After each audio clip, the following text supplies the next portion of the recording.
Ce matin, comme tous les matins à Funky Town, les trompettes retentissent, les cymbales claquent et les grosses caisses résonnent.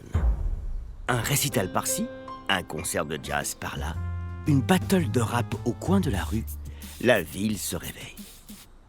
S'il y a bien une chose à savoir sur Funky Town, c'est que la musique fait partie du quotidien.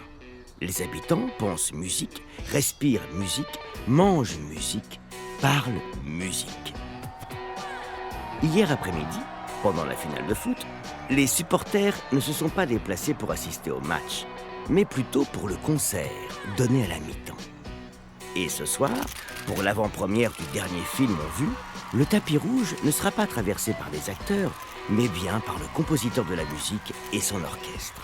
Et tous les spectateurs fermeront les yeux pendant le générique pour mieux apprécier la bande-son. C'est bien simple, ici, les enfants ne veulent pas devenir vétérinaires, pompiers ou astronautes. Non, ils veulent être musiciens. Et ça tombe bien, car à Funky Town, il existe tout un tas d'écoles de musique. Parmi elles, on compte notamment le Grand Conservatoire ancestral des musiques classiques, l'Université du Reggae, la Jazz Academy et évidemment, la Rock'n'School. D'ailleurs, aujourd'hui, c'est la rentrée à la Rock'n'School. Des milliers d'enfants ont postulé pour y étudier. Il faut dire que c'est la plus grande école de rock du monde. Toutes les légendes de la musique sont passées par là.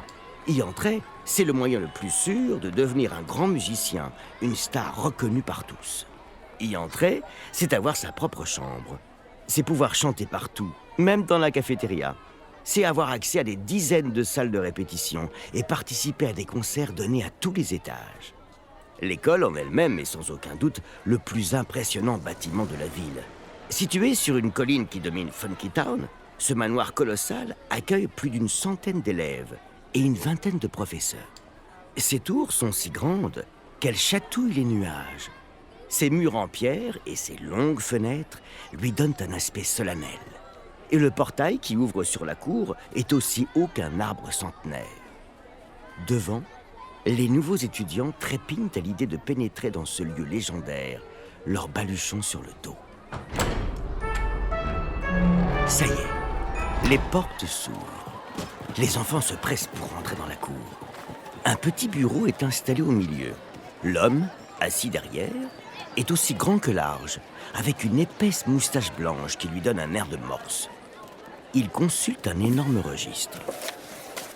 Parmi les élèves, un garçon de première année, plus petit que les autres, les cheveux ébouriffés, le regard inquiet, fixe ce bureau avec appréhension.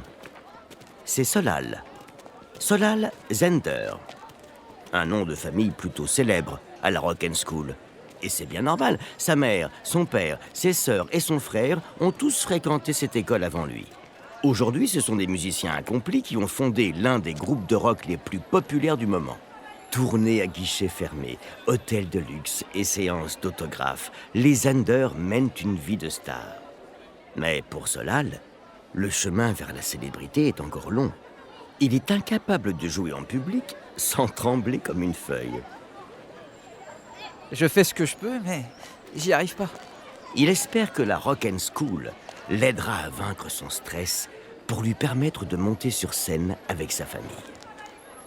Après une longue attente, il atteint enfin l'homme à la tête de morse. Bonjour, bonhomme. C'est quoi ton nom? Solal Zender. Zender. Waouh. J'ai donc une future star en face de moi. J'ai bien connu tes parents, tu sais. On était dans la même classe. Mais bon, comme tu peux le voir, on n'a pas eu le même parcours. Eux, ce sont des rockstars, et moi, j'ai la chance d'être le secrétaire de la Rock'n'School. Trop cool, hein? Oui, c'est sûr.